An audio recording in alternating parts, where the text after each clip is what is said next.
Welcome to Talking Black and Blue, where the rivalries run deep and every Sunday is a battle.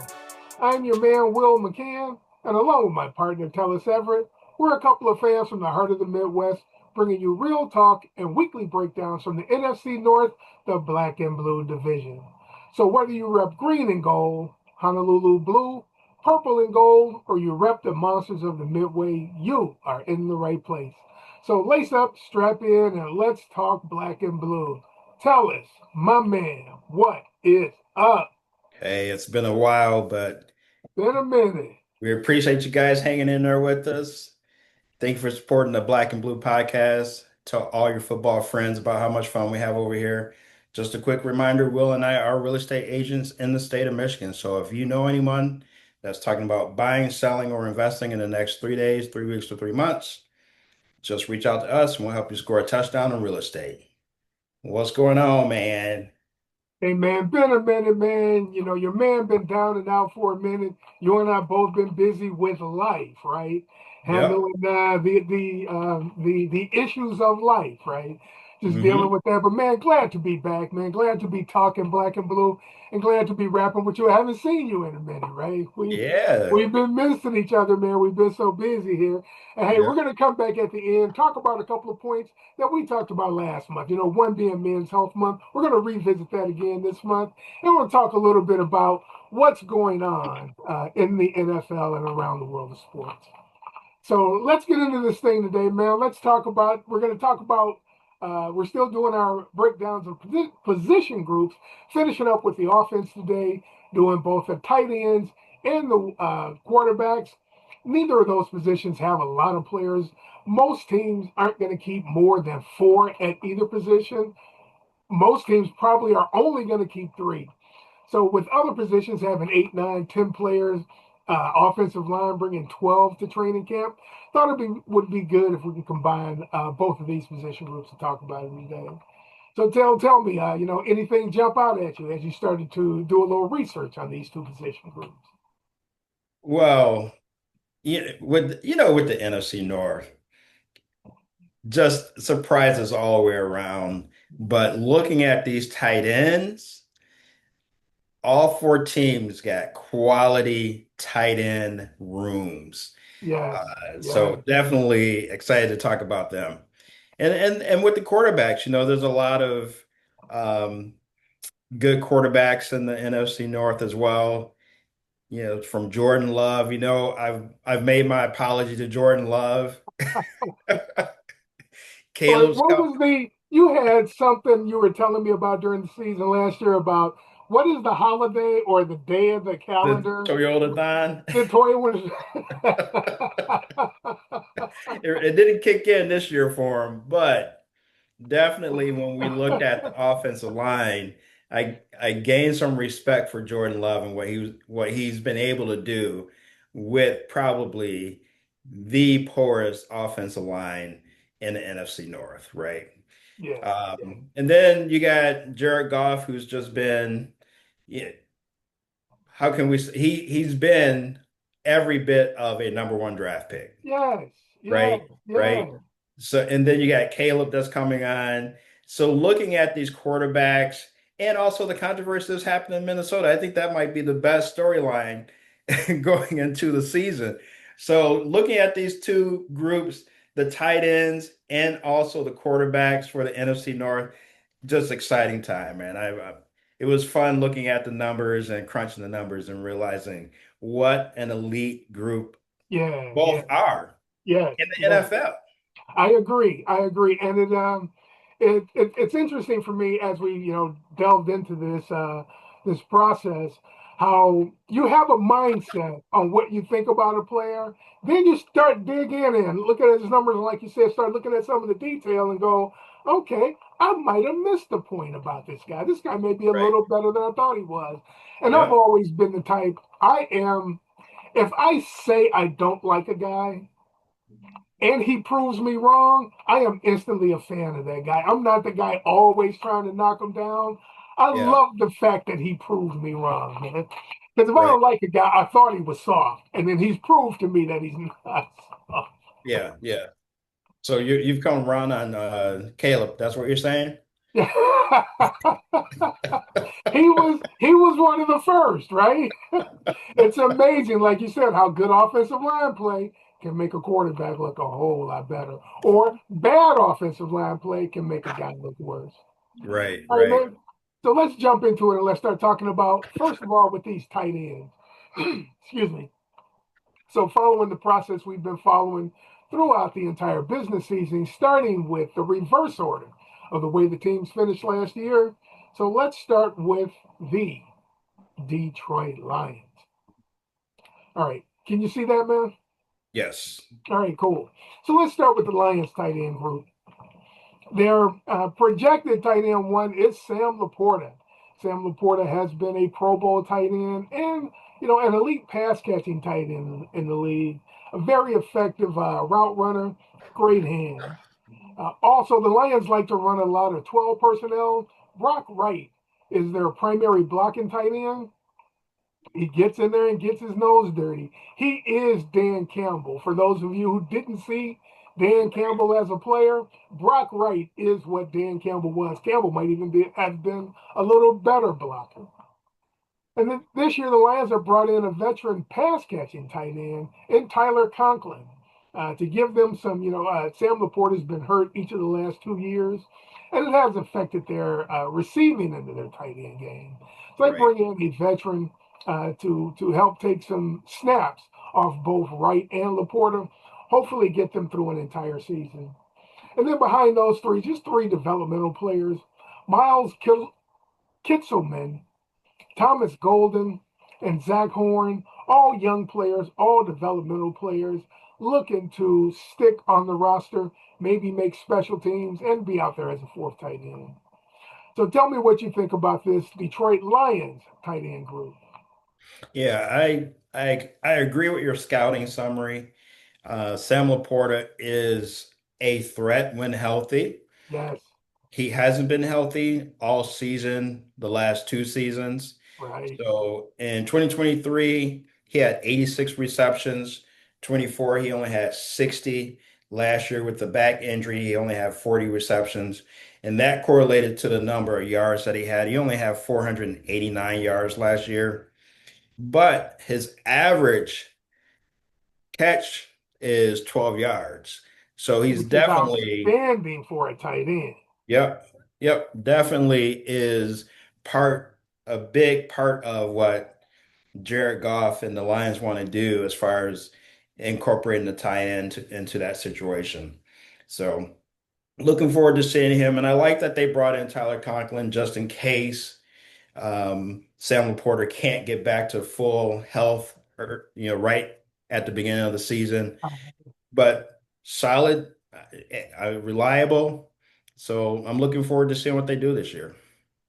Yeah, I agree with you, man. I think Tyler Conklin definitely gives them some security at the position. Kind of leads me to believe that they want to stay with a lot of 12 personnel and want to Hmm. be able to get guys through the season. Last year, we saw the Rams go to a lot of 13 personnel, and you know Right. how the NFL is a copycat league. Uh, Hmm.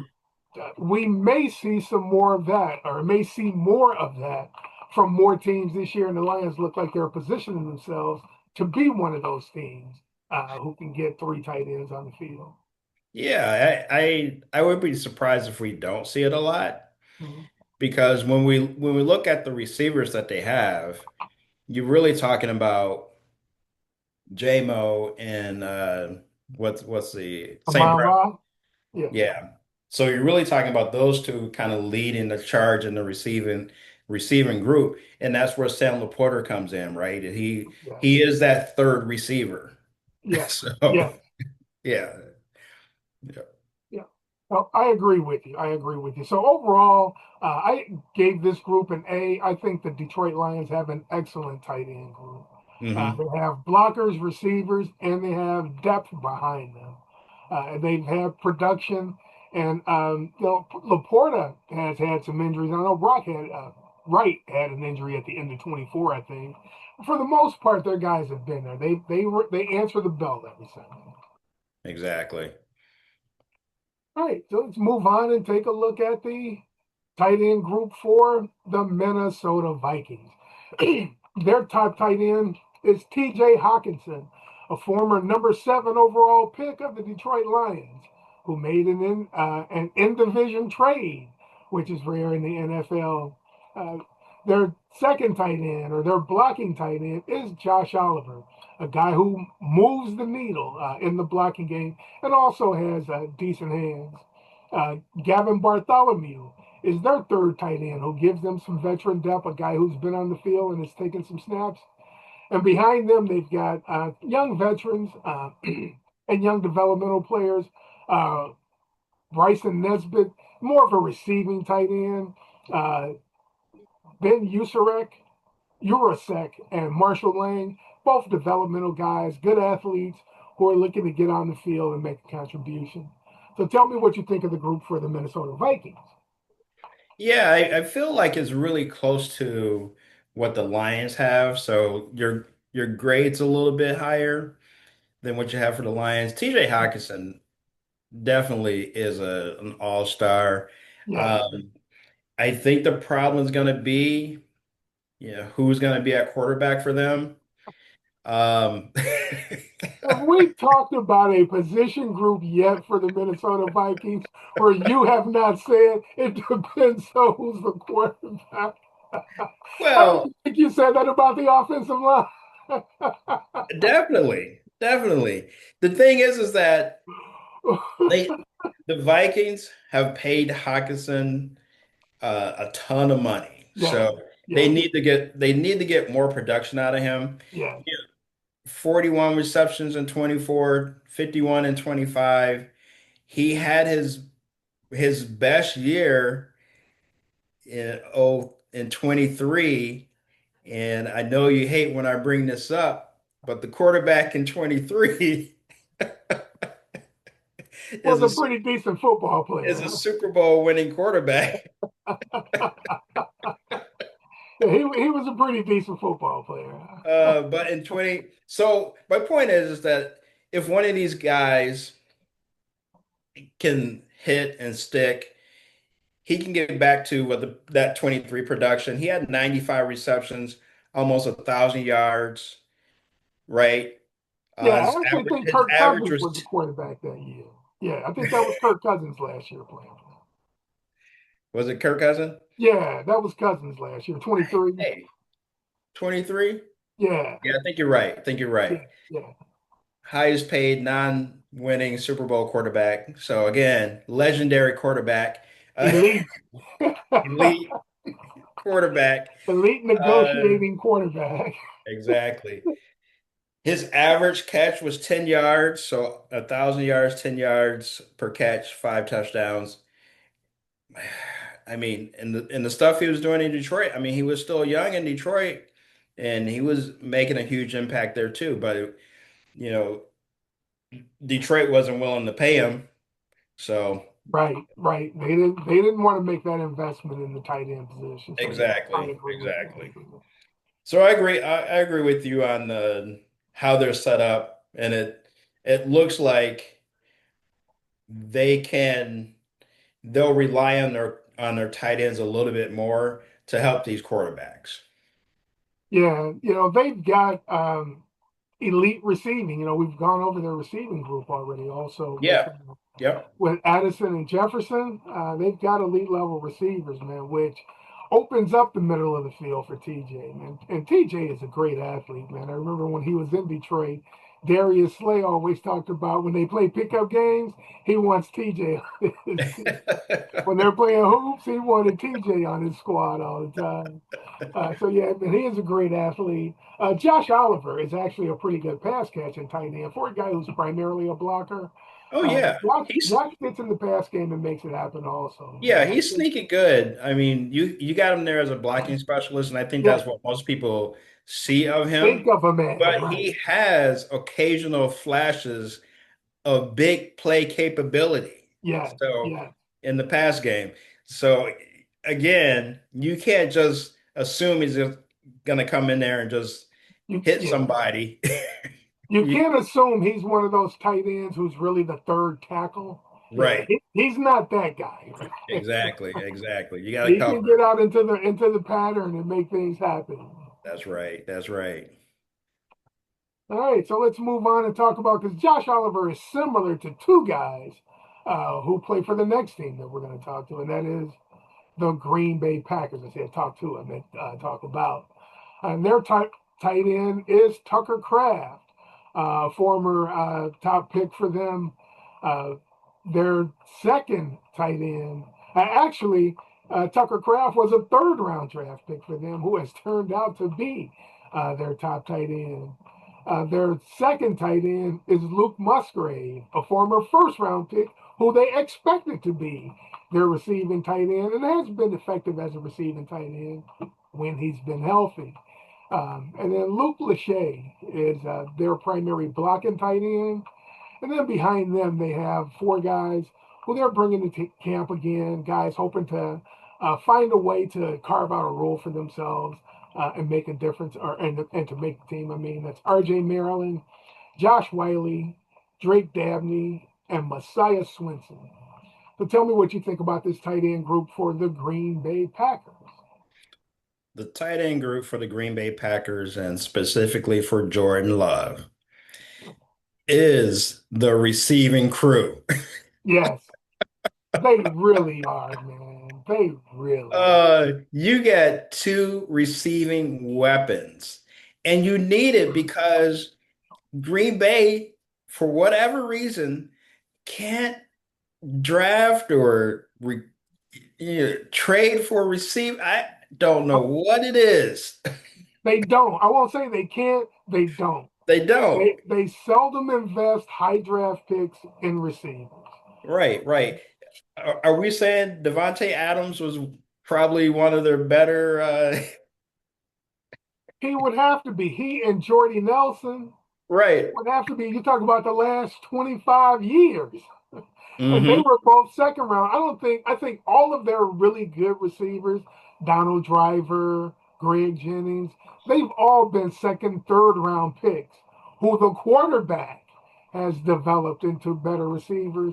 That philosophy worked for them when Brett Favre and Aaron Rodgers was their quarterback. Right. And I'm a Jordan Love fan, but I don't know that he has been as adept as those guys as far as bringing along receivers are concerned. I think True. that's the plan for their organization. I don't think he's been quite as effective as those guys, and I think that's Doing why that. you haven't seen a lot of development out of their receiver group. Right. But what he's doing with these tight ends, Tucker Kraft over 15 yards a catch, Yes, Musgrave those over are receivers numbers, man. That's ridiculous. right, Musgrave over 10 yards a catch. So definitely it's an exciting group. I'm looking forward to watching them, have a newfound respect for Jordan Love and I just want to see this kid succeed, right? So Yeah, yeah, I'm interested yeah. to see how they do, but I definitely agree with your grade, your overall grade for them, 18 out of 20. And your accounting summary is right, your scouting summary is right on. Yeah, my concern with them is still Musgrave, man. Can Musgrave stay healthy? If he can stay Right. healthy, that really upgrades their offense, man. Because they've got two effective tight ends in the middle of the field for Jordan Love. Yeah, and you put them down in the red zone Yes, yes, and yes. whew, That's a tough matchup. That is a tough. exactly. You get both of them in there. You get Golden on the outside. These That guys that these guys. no-name receiver you paid top dollars to. I was just about to say these guys are so good. They got Christian Watson paid like he's like he's a Absolutely. wide receiver one, right? I Exactly. don't think they have any guy on their squad who you can call a wide receiver one. No. They got a bunch of twos and threes, man. Yeah. Expected more out of Golden, and we talked about that. We talked about that, but I this has got to be the year where Golden second year, that first year you're adjusting and all that kind of stuff. But yeah, this second year he should be rocking and rolling, I would think. Their tight ends are so good. that it is difficult to double their wide receivers. So their receivers have no excuses that, hey, I'm doubled all the time. Right. That doesn't happen with this That group. doesn't happen. All right, that's the Green Bay Packers. Let's move on and talk about the 2025 division champs, the Monsters of the Midway, the Chicago Bears. Their top tight end is Cole Kmet. And, that may even be a misnomer right now. I say that about Kmet because he is the veteran. Right. Because their second tight end, Colston Loveland, is a difference maker, man. That guy is a receiving mismatch. He runs routes like a receiver, and he's big and physical with great hands. And he could surpass Komet as their receiver one. I still have Komet listed as receiver one because I just pay respects to vets who have done it multiple years. For me, I always say, once is an incident, once is an accident, twice is a coincidence. If I see it three times, that's a pattern. Now I believe it. So I need a little more out of Loveland before I'm ready to put him in that role, but he definitely appears to be the part. And then they've got Hayden Lane, who's more of a H-back, fullback type who they have listed as a tight end. Stephen Carlson, Nikola Kalinick, Kadir Ismail, and I still haven't figured out whether he's related to Rocket and uh, Rocket and what was the Rocket and the Missile Ishmael. Okay. And Sam Rouse rounds out their tight end group. So tell me what you think about this group. Definitely, I agree with your scouting summary. Versatile, top, capable. They stress the defense. But your comment about Loveland not being a number one just because of the longevity thing, I don't do fantasy football anymore, Neither do but I. but if I need a tight end, he's You're going probably to be the looking in that. You'd be looking in that direction. he's gonna be in my top three. He's in the list. He's on the list for He's on the sure. list. Because this kid is athletic. I mean, he immediately jumped off the screen Yes. anytime he was Yes. playing, right? So for him, he had 58 receiving or touches, 713 yards. His average was 12 yards. I mean, six touchdowns for a rookie tight end. Those are like receiver numbers, like a rook. I mean, we're just talking about Golden, Yes. Yes. right? Yes. So definitely think uh, the score that you have there is right on, but I think Loveland is probably going to be the number one when they line up and do their formations. But again, if you have those two on the field together, along with the couple of the receivers and the backs they have, and with Caleb doing what he's doing, they're going to be explosive. Don't forget about Ben Johnson. Right. You know how Ben likes to use the tight end. And I, Yeah, I wrote his name as Hayden Large. It's Hayden Lane is that kid's name. I see I misspelled his name. The rookie for them. They're just continuing to build that tight end room. right. I they also make me think that the reason that they drafted another tight end is they plan on going to some 13 personnel also. Yeah. You know how Ben Johnson likes to be creative. I wouldn't be surprised if this group, um, uh, this team has a lot of 13 personnel. And I wouldn't be surprised if by the end of the season, if Lang develops and Loveland continues to develop, this could be the top tight end room in this division. It definitely could be. The thing for me is that Loveland is an athlete. So Yes, you could put him anywhere, you know, wide out, slot, sure. whatever. And you got big brain Ben Johnson over there. So he likes athletes. Yes. And he's going to do something with the kid this year. So yeah, it's going to be exciting to watch those guys.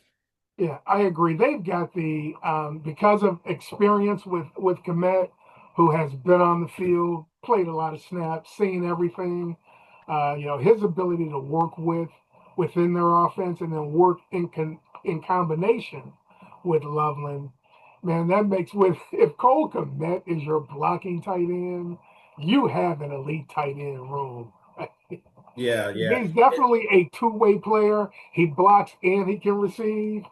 And Right. if he is your secondary receiving tight end, you've got an elite group, man. So yeah, that Colston Loveland, I think, is the key to how this group elevates this year. And the reason I say it, I've got to see it more than once because too many times I've seen the one-hit wonder, Yeah. right? Who comes out has a great year.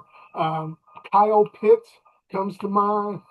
We expected so much more from him after a 1,000-yard rookie season, and we haven't seen a whole lot much more from him since. Right, right. These defensive coaches are in their lab right now, looking at these guys and trying to find ways to counter what they do well. So it'll be interesting to see that chess match as it happens this season. Yeah. It just hit me that Ben Johnson has a hand in three of these NFC North tight ends in their success. Yes, he has. Yes, he has.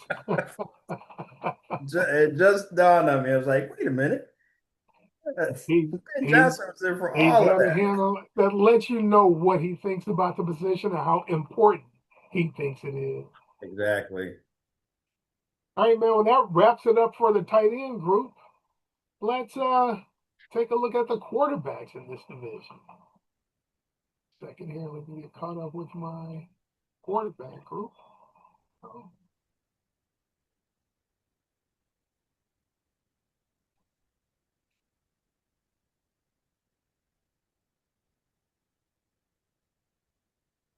all righty.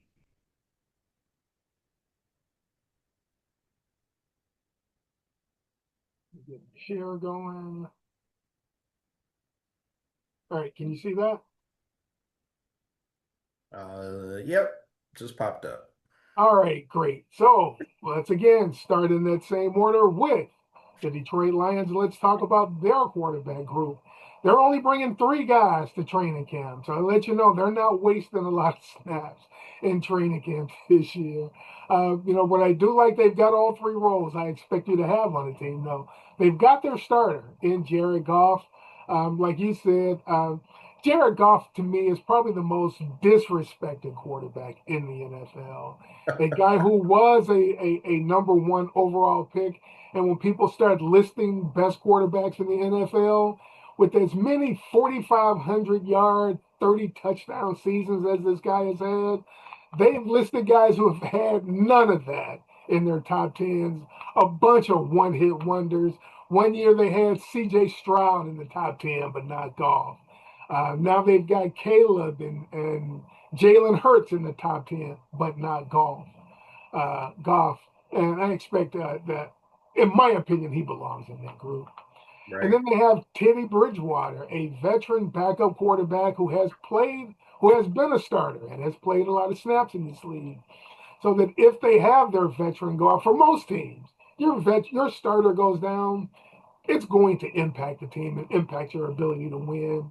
Teddy Bridgewater is a guy who can go out there and get, two or three wins over, let's say, a 4 game span.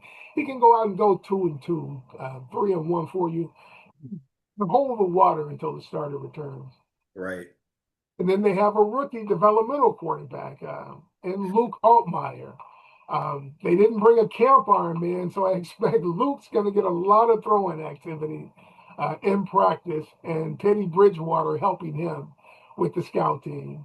So tell me what you think about the Detroit Lions quarterback room. Yeah, I agree with you about Jared Goff and kind of where the perception of Jared Goff. Last year, we think he had a down year, right? But the guy threw for over 4,500 yards, 34 touchdowns, and And he had less a than passer rating of 105. So it's third like in the league. third in the league. Yes. So he is an elite quarterback. Yes, 11, he uh, is. it'll be his 11th season. So yeah, I mean he's right up there. The thing about Teddy Bridgewater is again that he is a veteran in the league. Mhm. He's been with the Lions before. Yep. He he's a good dude, right? Yes. I mean, there's a Teddy Bridgewater act right now in Florida. I don't know if you heard about this, Yes. but Yeah. but now high school coaches in Florida can spend up to 15,000 for their players on their team and not have any issues, right? I mean, that's because of Teddy Bridgewater. That's He because of went, he Teddy. left the Absolutely. Lions, coached the high school team, won a championship. Won a state championship. And when you say he's going to help out Luke, he can do it. Yes. He can Absolutely. be that voice in the locker room where he can let people know like, hey, young guy, let me help you out. This is what you need to do. So definitely, I feel like they have a really good room. And like you were saying, Teddy Bridgewater, he can hold the boat up and get you some wins. Yes. Yes. You know, I talked last season about how dudes love Jameis Winston. Hmm. Teddy's the same way, man. The guys who played with Teddy Bridgewater love that dude, man. Yep. All right, that's the Detroit Lions. Let's move on and take a look at your favorite team to talk about quarterbacks, the Minnesota Vikings. So tell me what you well for this group. Their projected number one is Kyler Murray. Kyler's coming over from St. Louis, another guy who's a former number one overall pick. The Vikings wanted competition in their room. So they brought over a veteran in Kyler, a guy who is capable of going in and starting games for them. Then they've got the guy who I'm rooting for. And my man JJ McCarthy. And JJ's a former first round draft pick. Has had some injury struggles. You know, he's got that slight build. Got to be concerned about his ability to stay healthy. But when healthy, he's gone out and won games. I'll say that. It may not be pretty, but he How knows how how to go out and win games. how do they say it? He's got moxie. Yeah.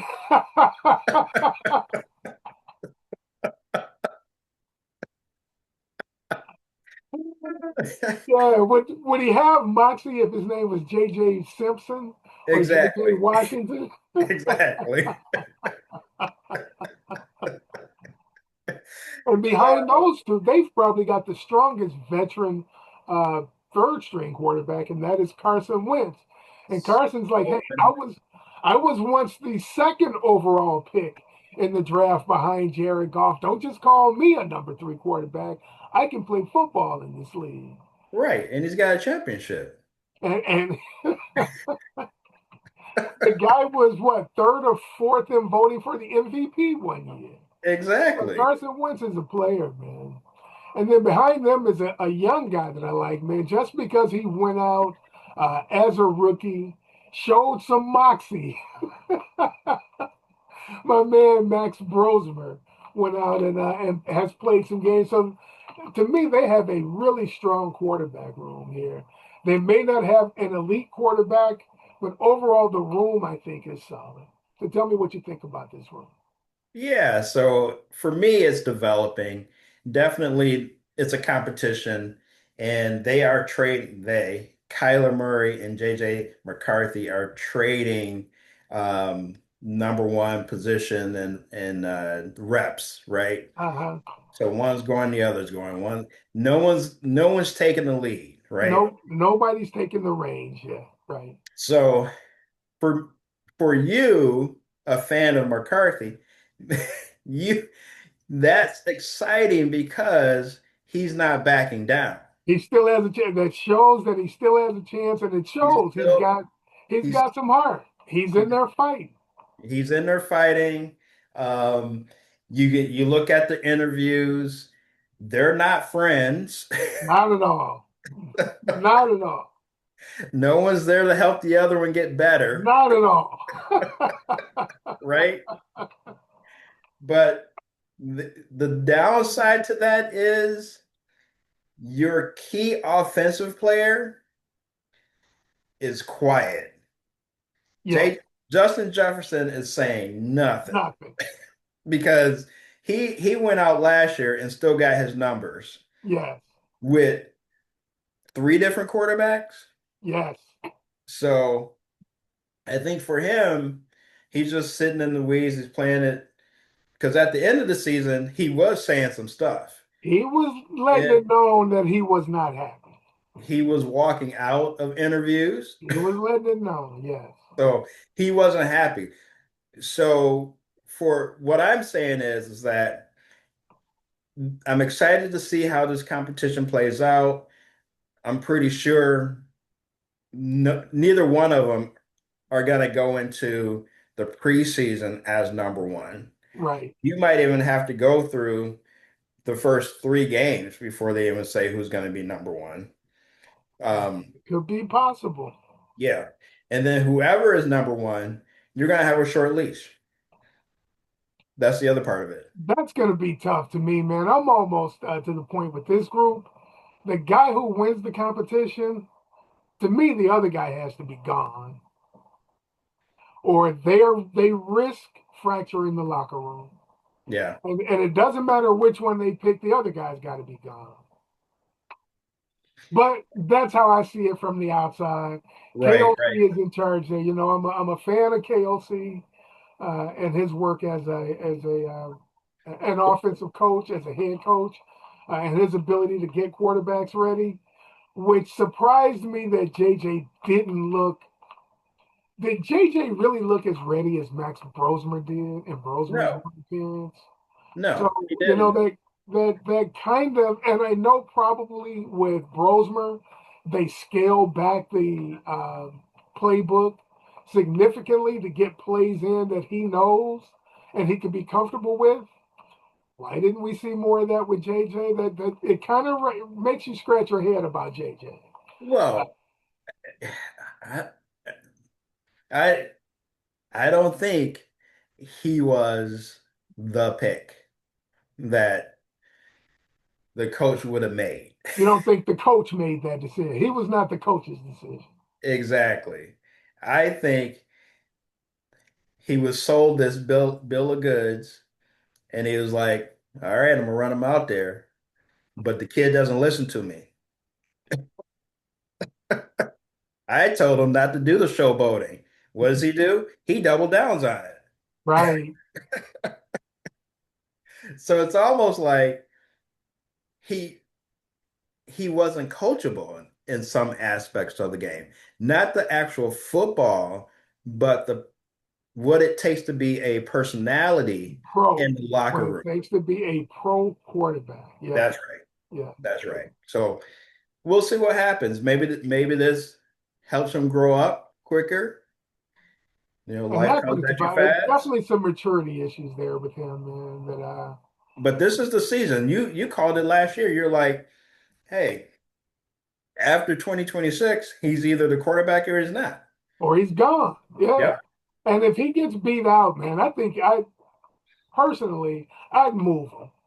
You know, you Yeah. got to move the guy. If he's not good enough to beat out Kyler Murray, who the Cardinals gave up on, quite frankly, if he's not good enough to beat that guy out for the job, then he doesn't belong on the team, man. After Right. 3 years, he isn't there yet. And it may be moving on a little bit soon for him.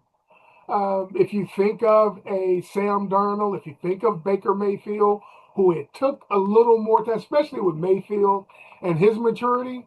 But Hmm. again, Mayfield getting cut is what helped him mature, also, right? Exactly. It's like, yo, maybe I'm not the man, right? Right. That could work in, that could help JJ also if he ends up Exactly. in that position. But it's all up to the individual. But so far, the fact that he hasn't backed down, he didn't go. Oh, what was my man's name in Pittsburgh? The young man in Pittsburgh who was a first round draft pick. They bring in a veteran for competition. He has to be traded, and they traded him the next day. They're like, dude, if you're afraid of competition, you're not on the right team. And he's Uh, been a backup since. I Right, can't right. think of my man's name eludes me now. Yeah, But he played at Pittsburgh. he went to the University of Pittsburgh. I know Yeah, who you're talking about. yeah. He's got a ring though. Does he? With who? Yeah. Um, Who did he steal a ring from? the Chiefs. No, no, Was no. he on the Chiefs team? Okay, okay. Was it the Chiefs? No, no, no, no, no. The It other was guy, it the was other backup for the Steelers. I can't think of his name. oh, Who okay. played for Trubisky? That's Mitch Oh, Trubisky. yeah, yeah, Yeah, Mr. that's Risky. Mitch Yeah, Trubisky. yeah, And yeah. he was on that team with my man in Pittsburgh too. But that's how insignificant he is. We remember Mitch Trubisky, but not this. Yeah, yeah. So, So yeah, the Vikings got some work to do, man. It'll be interesting to watch it all play out. Oh, so moving on to the next quarterback room, the Green Bay Packers, a team who's had three quarterbacks in 35 years, 34 years right now, I think. Starting with their QB1 is Jordan Love. And behind him, they have a veteran, Tyrod Taylor. And behind those two, they've got a couple of developmental guys, Kyle McCord and Kyron Drones. A couple of young guys, looking to stick, looking to be the third quarterback. And maybe one is the third quarterback, maybe one makes the practice squad. Green Bay is traditionally been a team that drafts a quarterback almost every year, gets him in a developmental role, and then trades him for third and fourth round picks. And in some cases, first round picks with Matt Hasselbeck and oh, my man, who is the Lions QB coach? Can't think of his name. oh, Um, but yeah, yeah. there are a couple of guys who were backup quarterbacks in Green Bay who developed and they traded them for nice draft picks. So that's kind of how this franchise operates. Tell me what you think about the quarterback room for the Green Bay Packers. I think the Green Bay Packers are sneaky good quarterback room. And the reason I say that is because they lost Malik Willis Yes. last year. He so good as a backup. He he was signed as a starter in Miami. I don't know how that's going to work out, but he completed 30 of 35 passes, 422 yards, three touchdowns, and zero interceptions in four regular season games in 2025. So picking up Tyrod Taylor, who is a journeyman veteran quarterback, he's probably played for half the teams in the NFL, but he is considered one of the best backups in the NFL. He is. Yes, he is. So, so you went and you got someone that's very similar, probably not as mobile as Malik Willis, Yep. but if Jordan Love goes down, you can still win some games. Yeah, what Green Bay has done a good job of, man, traditionally, especially since LaFleur is there, their quarterbacks their backup mirrors the starter, right? Yeah. So that they don't have to change game plans. They don't have to start emphasizing different plays if they put a guy in because of his style of play. They traditionally find a veteran with a similar style and use him as their backup in case their vet goes down. And Jordan Love has had some issues staying healthy, right? Right, right. He's missed a couple of games every year. Going back, just talking back about Jared Goff, I don't think he's missed but one game since he's been in Detroit. Hmm. In those 5 years, I think his 10 years in the league, he's missed less than 10 games. Right. So he's a guy who goes out and answers the bell every week. We talked about, Kyler, not Kyler, or both Kyler Murray and JJ have had issues staying healthy, which is Right. one of the reasons Kyler's not in Arizona and the reason JJ is being challenged. But Hmm. Jordan Love has had some issues staying healthy also. Right, right. That concerns me about him. But if he can put when he is healthy and when he's on the field, he's definitely been a top 10 quarterback to me in this league. Yeah, definitely. And the nice thing about Tyrod Taylor is that he had playing time last year. He got played in 6 games for the Jets, has some decent numbers, 80 completions and 134 pass attempts, almost 800 yards, five touchdowns, five interceptions, but still, He was out there playing those games. So, He like you played said, no snaps. they the starter and the backup kind of mirror each other. Malik Willis was just on another level last year. Yes, yes. His development, I think he like something clicked in him, and it was just like boom. And at times he looked better than Jordan Love, right? Like it seemed like he had better control of the offense at times. Mhm. Like he was the starter, the veteran. So he turned into a check. He turned it into a contract, didn't he? Turned it into a nice contract. He turned it into Kirk Cousins, didn't he? That's right. That's right. So yeah, hey, I give my man credit for that. Like Chuck Daly always said, it ain't about what you're worth; it's about what you can negotiate. What's the And stat for the Green Bay Packers? They've had three quarterbacks in 40 since years or something. 1992, since 1992, 34 years, they've 40 had years, three quarterbacks. three quarters. Crazy, That's crazy. crazy. All right. Uh, So moving on, let's talk about the Chicago Bears. They come in with Caleb Williams as their top quarterback. Caleb was the co MVP for the Black and Blue division. I mean, the Black and Blue podcast for 2025. Definitely showed significant growth from year one to year two. Tyson Bagent is their backup quarterback. Tyson has gotten on the field and played and has looked good when he played.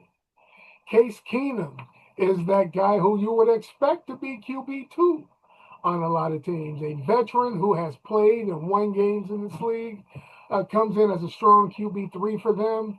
And Miller Moss comes in as a development quarterback for them.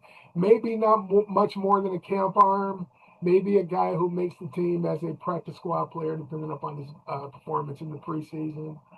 So, Tell, what do you think about this quarterback room? all right, Bears fans.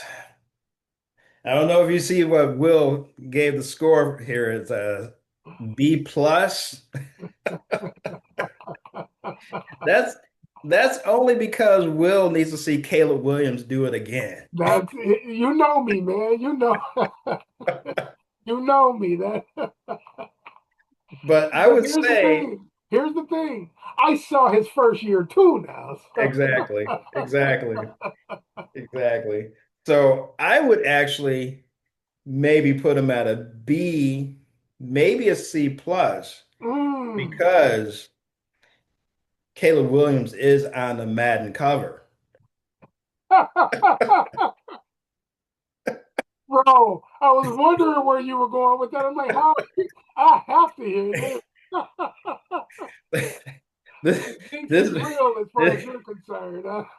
this might not be good for you, Bears fans, but really the young man, Caleb, is a baller, right? Yes, he is. We Yes, he talked is. about JJ McCarthy having moxie. Yes.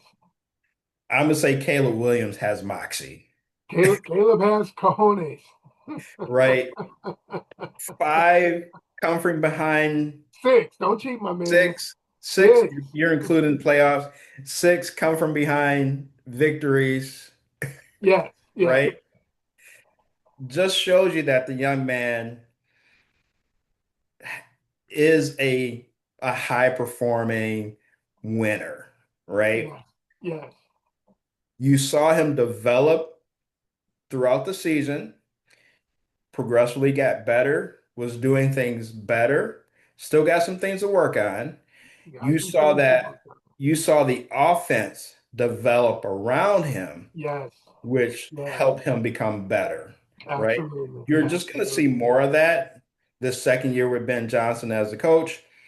And defensively, it's hard to say that you're going to have a better defense, but you're going to have a better defense. It may not perform as well as the Right. other defense did, Right. but you're going to have a better defense that will help to keep the score more balanced for you. Mhm. So I'm excited to see what Caleb's going to do this year. I hope he can break the Madden curse and be one of the few quarterbacks or players that perform well, even though they're on the cover. But the young man has hopefully a long career in Chicago, and you guys are gonna be up there every single year with that guy. Yeah, I talk about my cousin. Shout out to Zach McCann over in Chicago, hating on the Bears, loving the Packers. When Caleb was a rookie, he said that my man said that the Bears fans think that they're getting fresh new steak at quarterback. They're going to find out they're getting fish sticks. And I'm like, fish sticks, bro. At least tell me he's Gordon's, right? He's not the Kroger brand fish sticks.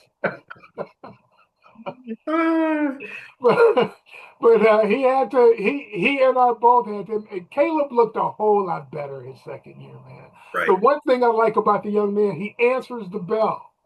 He Yes. answers the bell. He plays every snap, and he does not throw picks.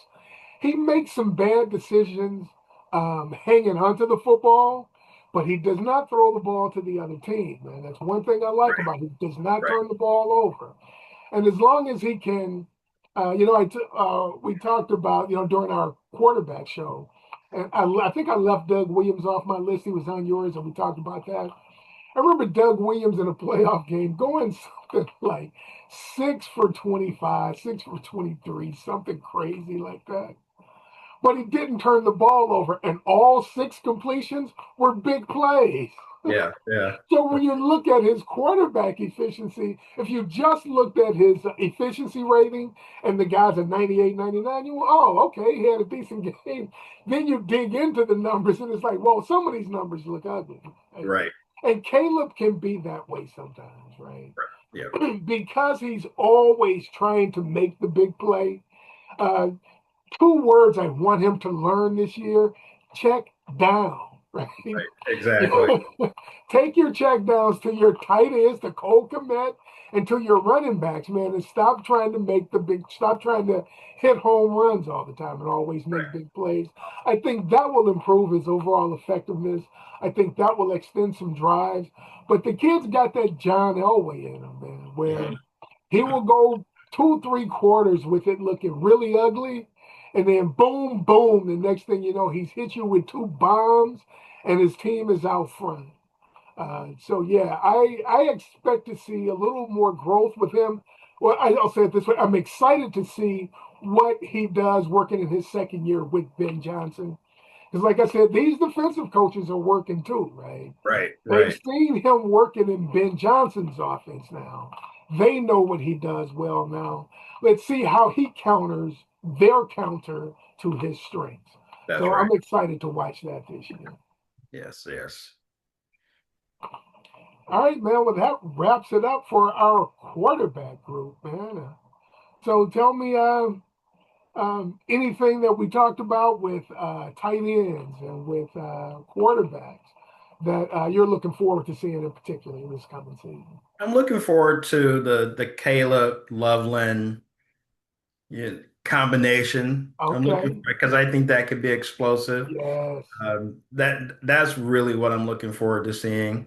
I think you kind of know what you're going to get out of Detroit with their quarterback and tight end situation. Mhm. But that Chicago combination, that's what I'm excited to see. They can be elite, man. Yeah. What we saw last year, to me, when I watched a lot of the Bears games with Williams and Loveland, it was a lot of Caleb running around and his bailout throws to Colston Loveland. I Yeah. want to see some of that design stuff where they get Loveland up into the seam and Caleb nail him in the seam on some of those plays. I think those can be some different making plays for the Bears.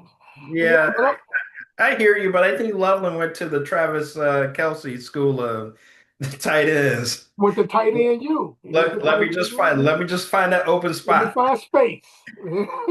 My guy is scrambling. Let me get that space. Let me find space. So, Oh, man, that wraps it up for us for this episode, man. Go ahead and put a bow tie on the episode this week. all right, all right. We appreciate you guys hanging out with us.